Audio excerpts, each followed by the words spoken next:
Good evening, everyone.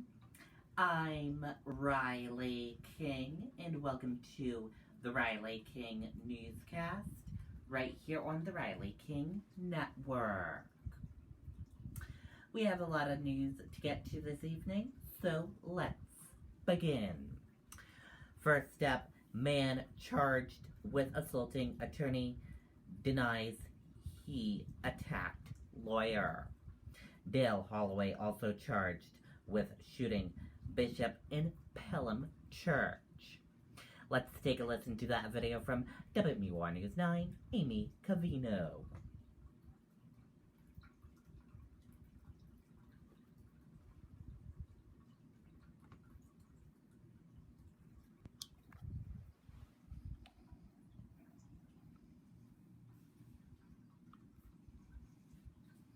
The New Hampshire Department of Corrections has immediate openings for corrections officers. Apply today. Good afternoon to you, Sean. Yeah, we just picked up the affidavit. It was just released a few minutes ago. The details inside this document are horrifying. We have learned that Michael Davidow, the public defender, is in ICU. He had no recollection of where he was or even coming to work that day, according to the affidavit. The corrections officers report that the two, Dale Holloway and Michael Davidow, were in a secure interview room, which is protocol, and that the corrections officer desk actually faces away into the cell block area. So he did not see this attack happen. He says the two of them were in that interview room for about 20 minutes when he heard a tap on the glass. According to that CO, that tap on the glass was done by Dale Holloway. He looked past Holloway and could see Davidow bleeding from his face. This affidavit says that he suffered severe head injuries. Holloway's scheduled bail hearing today was canceled yesterday after investigators say public defender Michael Davidow was viciously attacked by his own client. Valley Street Jail, 445 Willow Street, near the lobby entrance to the medical department for an assault. Davidow was rushed to the hospital Monday morning with severe facial and head injuries. No word on his condition this morning. But Dale Holloway is due to be arraigned this afternoon on a new charge of assault. News 9 has learned that after the alleged attack on Davidow, Holloway was placed on administrative segregation and put under 24-hour surveillance. Officials say he will be handcuffed to the table for any future meetings with attorneys. Holloway refused to sign a court notice informing him of his right to bail. In other court documents, the alleged gunman in the Pelham Church shooting noted he is legally blind in one eye since birth and has suffered a head injury. The 12-page affidavit on the Pelham Church shooting remains under seal. Holloway is charged with attempted murder, second-degree assault, simple assault, and with being a convicted felon in possession of a firearm for the attack on October 12th in Pelham. And Dale Eugene Holloway is set to be arraigned here at Superior Court on a new charge of first-degree assault against that public defender, Michael Davidow. We will have a camera in the courtroom that is set for 1:30 this afternoon. We're live in Manchester this noon. Amy Cavino, WMUR News 9. Okay, and there you go on that video and that report.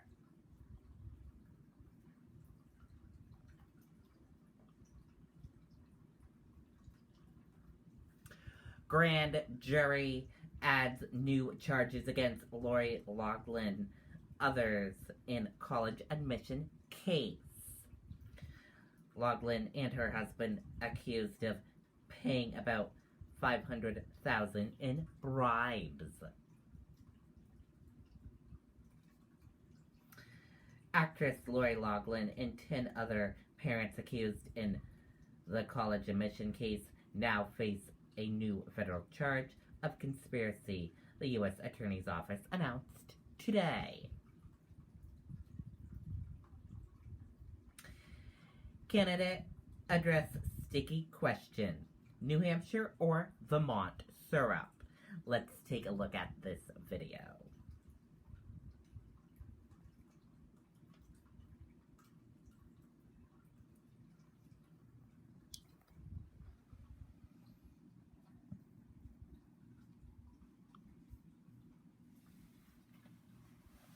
This is the Chevy Trax, the Chevy Equinox, the all-new Chevy Blazer, and the roomy Chevy Traverse. No matter what you're looking for in an SUV, Chevy's got you covered.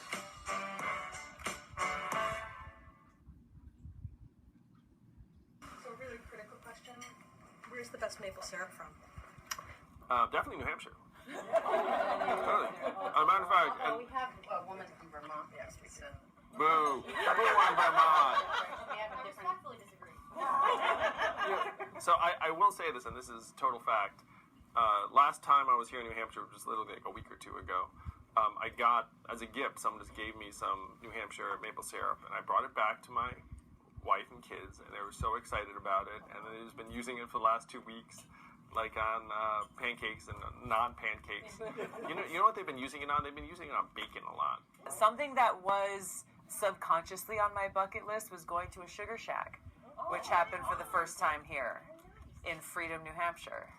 Thought all of this was very appropriate. It was a family-run sugar shack, and I've loved these little maple candies since I was a kid. In Hawaii, they're shaped like a little maple leaf.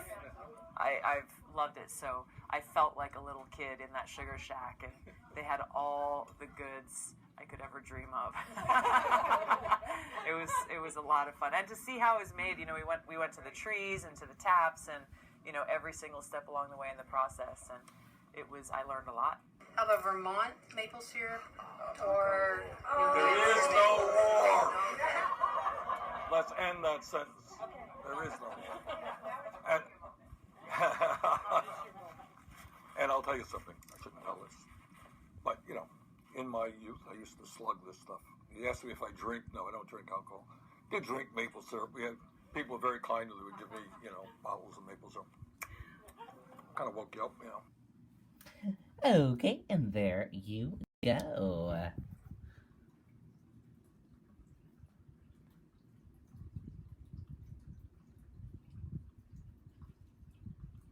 Cory Booker hits New Hampshire campaign trail, addresses opioid crisis.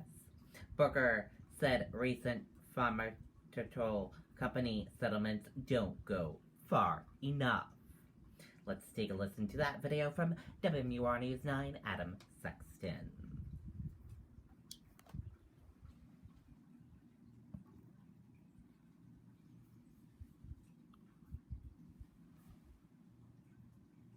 When family and friends come together on a beautiful day, what better place to be than in your own backyard? In Keene, Cory Booker embraced the grandmother of a child born dependent on drugs. Michelle Connor is sharing her family's opioid crisis story this primary cycle, just like she did 4 years ago. And I actually asked other candidates back in 16, and it's only gotten worse, I think. It is stunning how horribly we've dealt with the crisis and the disease of addiction. Booker started his day in Concord discussing legislation to allow Medicaid dollars to fund drug treatment behind bars. He says recent opioid settlements haven't gone far enough, and as president, he's promising to fund a massive anti-addiction effort with a more legally aggressive approach to the pharmaceutical companies that pushed opioids. My attorney general, she will go after those companies and hold them accountable. In everything on this issue, from treatment to stopping the international flow of drugs into the United States, Booker says it all comes down to priorities in the White House. We prioritize a problem. The number one cause of a president is to protect the country. And one of the biggest leading causes of death in this country is the opioid addiction. Why aren't we putting more resources into it? And that's the kind of answer Michelle Connor wants to hear. I've had other candidates in my mind, and I think seeing him today made a big change for me. Adam Sexton, WMUR, News 9. Okay, and there you go on that video and that report.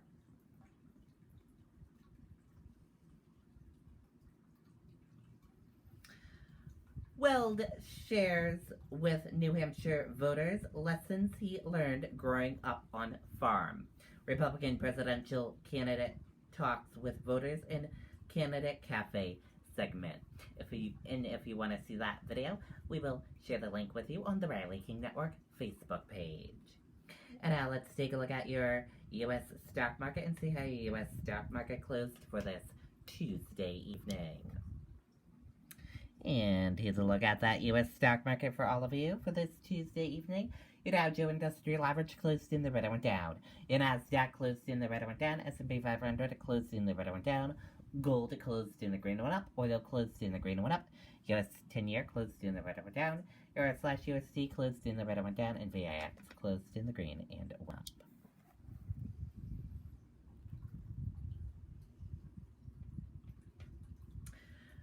Stocks slide after some disappointing earnings from McDonald's and Travelers. Stocks closed lower Tuesday as investors poured through a slew of key earnings from companies such as McDonald's, Travelers, Procter & Gamble, and United Technologies. Jimmy Carter hospitalized after falling at home. Let's take a listen to that video from ABC News.